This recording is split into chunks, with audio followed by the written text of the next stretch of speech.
frank. When you first entered the sport, there was a certain amount of enmity with the status quo at that time, Micky Duff, etc. But today, sad day, Micky's being his funeral today. What are your thoughts about that whole situation? Well, the early days, it was for me, it was great fun. I enjoyed it. I was younger, I had more energy probably than I've got now. But you know, Micky Duff, Jarvis Astaire, Terry Lawless, and Mike Barrett, they were known as the Cartel. They had an arrangement between them. In those early days, there was only 2 venues in London, big venues, which was the Royal Albert Hall, which Mike Barrett had an exclusive on, and Wembley, which they had, the group had an exclusive on. So there was no venue. So it was really tough, and the British Boxing Board of Control assisted them in those days in operating, not rules, but policies, like no major shows within 14 days of each other. You know, I couldn't get a definition what a major show was, and it was, you know, it was all against anybody trying to promote it then, and that's what it was. That was the environment I got into. It was a bit of a baptism. Prior to that, I'd promoted shows for 5 years outside the Border Control's jurisdiction, and was quite successful in doing so. But to cut a long story short, it was there. You know, 2 TV companies, ITV, BBC. ITV didn't show domestic boxing. BBC did. Exclusive deal again with the Cartel, so it was very tough, but it was fun. It was pioneering, and I managed to eventually to get the board to change some of their regulations, issue proceedings, and they settled and changed all this stuff. I still today don't know what the definition is of a major show. I don't know if it's the size of the venue, the amount of money you're spending on the show, or what the fight is. Never ever got that definition from them. But Micky Duff and I, you know, I think they become a grudging respect. At the time, you know, at the beginning, I was like the young kid, and you know, and I was slap him down, you know, who's he think he is, sort of thing. But I think as things went on, they become a bit respected from that point of view. And towards the end, we wound up sort of talking. In fact, we went out quite a few times for some lunches and dinners, and he came to quite a few of my shows. Yeah, I think that actually, I think Micky in the end said, you know, he had no resentment or anything, because had he been in your position, he'd have done exactly the same.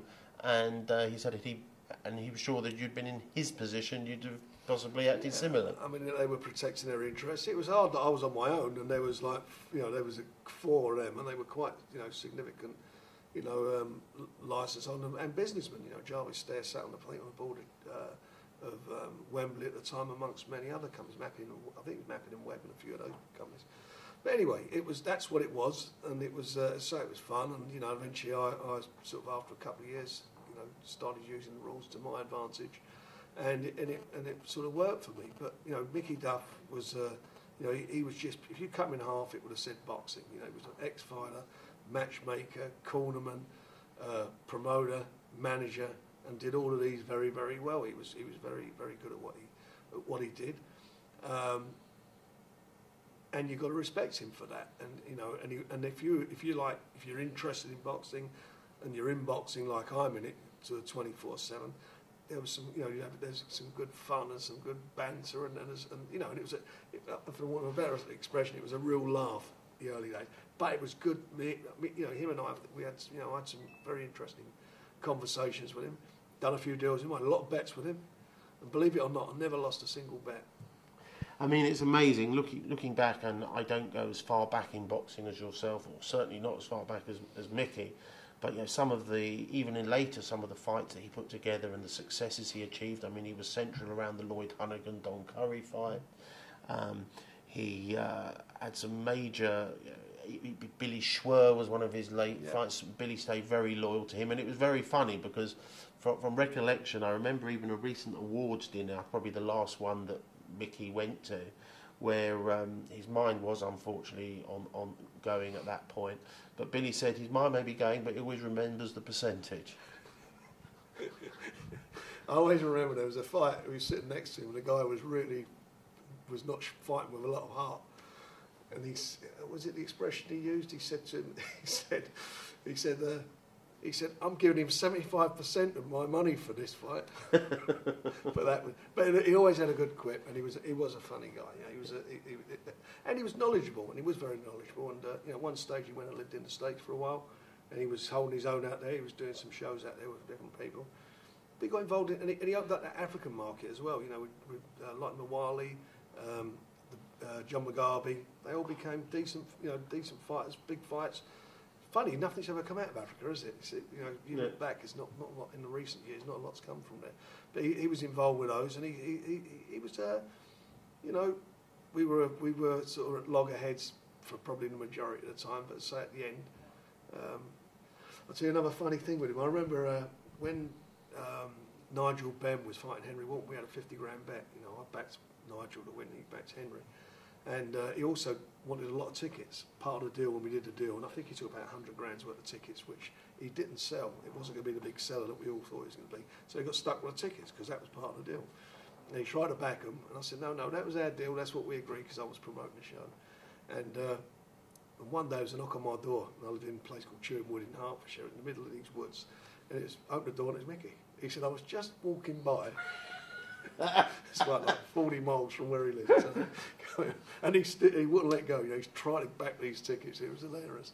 But eventually we sorted it out. I mean, he's famous for coming out with some of the the famous comments. You know, you want loyalty, go get a dog. You're not too smart. You're 3 smart. I mean, whether you sort of liked him or loathed him, I think the boxing world will be a poorer place without him. Yeah, I mean, it was, and it's that real good Jewish humour, you know, that sort of like snappy stuff, and a lot of it picked up from other guys in the States. I mean, I know a couple of those expressions are attributed to him, and I know a couple who actually came from people that I knew over there. But you know, he was good, and good stories, and funny.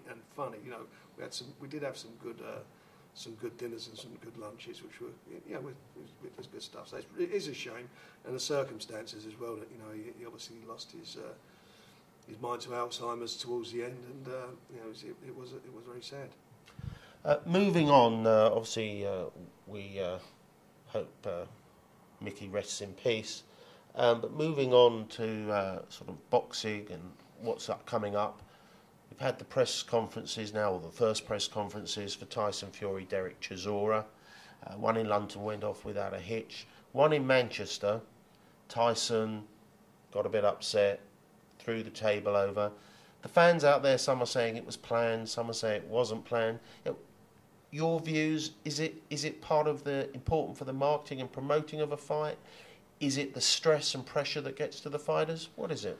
Well, first of all, it wasn't planned. I wasn't there, by the way. Francis, my son, was chairing the press conference, and Derek got there late.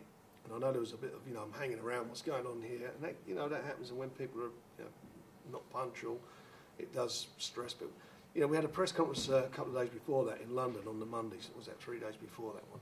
And fighters want to get well paid for fights. We all understand that. But as a promoter, same as myself, you've got to sell the fights. You don't just sell them by just printing tickets. There's got to be some PR involved, and the guys have to make themselves available so that the fans can hear what they're thinking. How they feel they're going to win the fight. What the plans are. It's all about promotion. It's about publicity. And what happened there, as I say, wasn't planned. But there was a lot of stuff going on Monday where they had to do their head-to-head.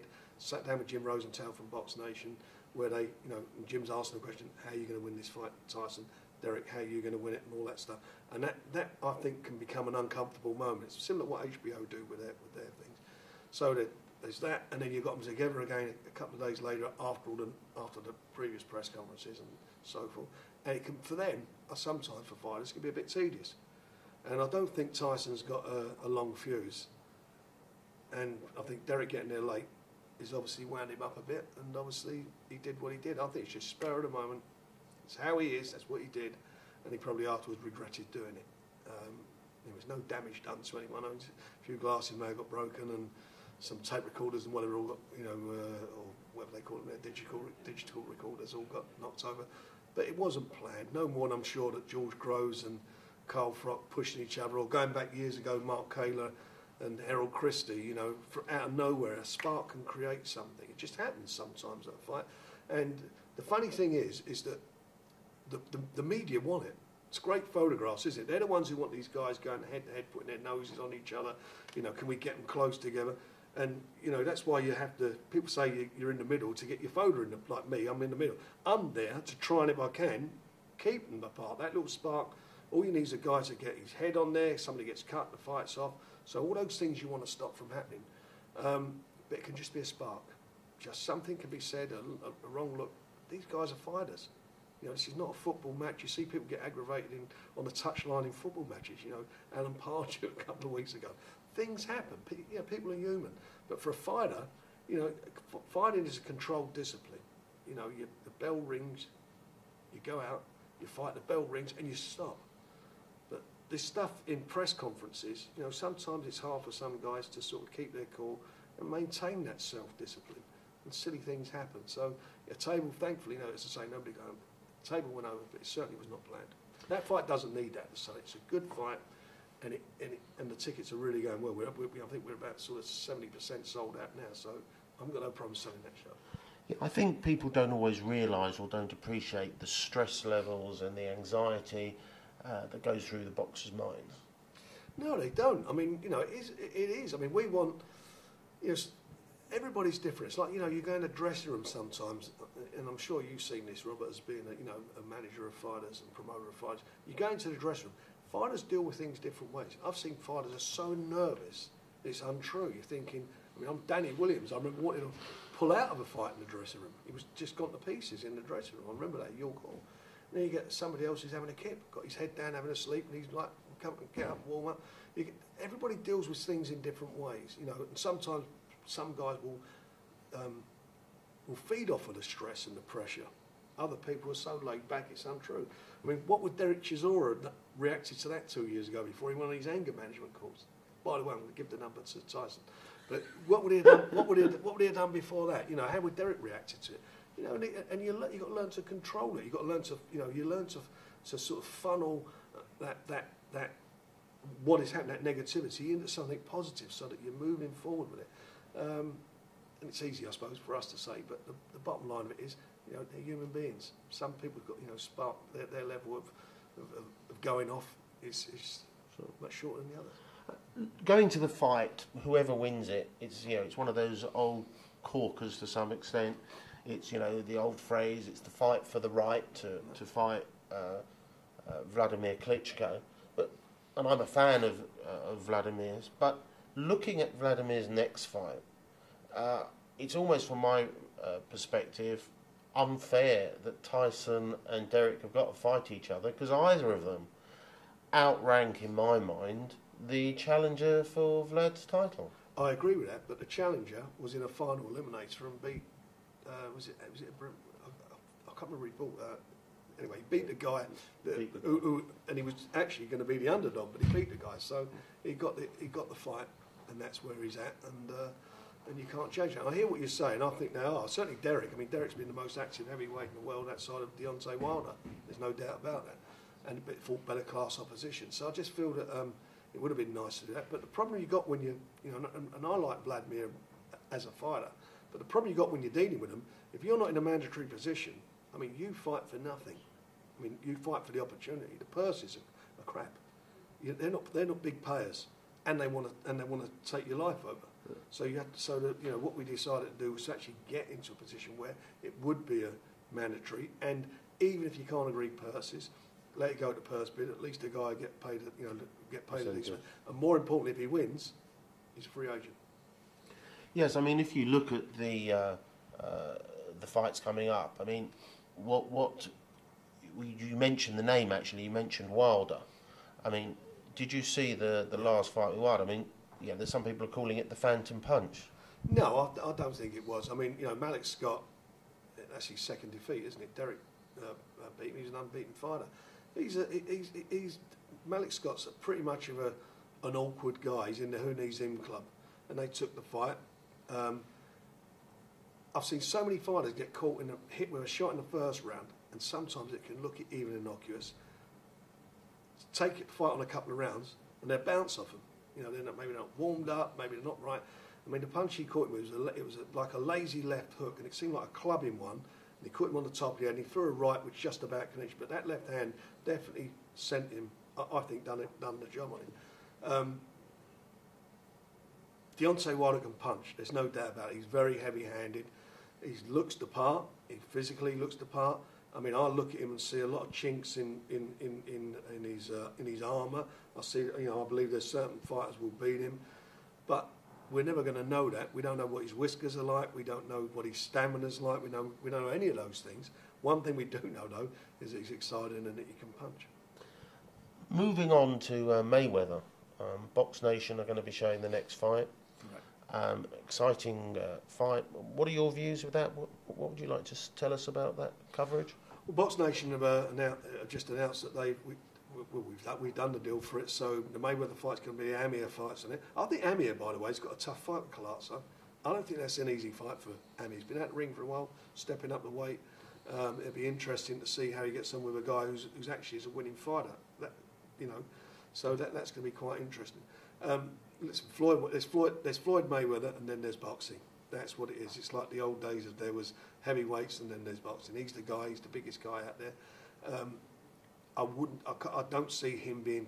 I don't say trouble too much, because anything can happen with a guy when they get to their sort of mid-30s. Or, what's he, 36 now? Anything can happen. He keeps himself in great shape, but I think he's head and shoulders above most of the guys out there. It's a good night's boxing. It'll be a good show, and obviously if Amir can impress, then he may get himself into, you know, the next fight might be against Floyd Mayweather. I remember Collazo having a fight virtually to the death with Ricky Hatton. Well, there weren't a lot in that, was there? And that was a long time ago. I mean, you take that was quite a while ago, and as I say, he's hit a bit of form now, hasn't he? Is it Ortiz he beat last? Yeah. It was a good win for him. So, you know, that'd be a tough fight for him. Amir, by the time that fight takes place, had been out the ring for, what, 15, 16 months? It's a long time out. Just moving on to your next major show, the Copper Box show. Any highlights you'd like to tell us about on that show? Well, we originally intended to put a couple of big top names on the top of the bill, but believe it or not, we've been plagued with injuries with a lot of our guys. So Frank Buglioni is going to be the guy up there, as you see on the sheet there. He's going to be defending his title against Sergey Kaminsky. And it's a move up in class for him, and I think for him, hopefully come through that, it's take him to the next level. But we've got all of our guys on there. Tony Conquest going to be defending his Commonwealth title. You've got Bradley Skeet on there against Giuseppe Lariga, so that's a decent little fight. We've got Luis Petit, title fight, and we've got Mitchell Smith. So there's 5 title fights on there. And then we've got a really good bunch of youngsters on there. Young Chris Eubanks will be on there. We've got Huey Fury, Gary Kokorian, Tom Baker, and many others. So it's going to be a good night for the fans. I think some good competitive fights on there, but it's all about our youngsters. It's all about our young kids. So hopefully all that there come through all right, and we take them to the next level.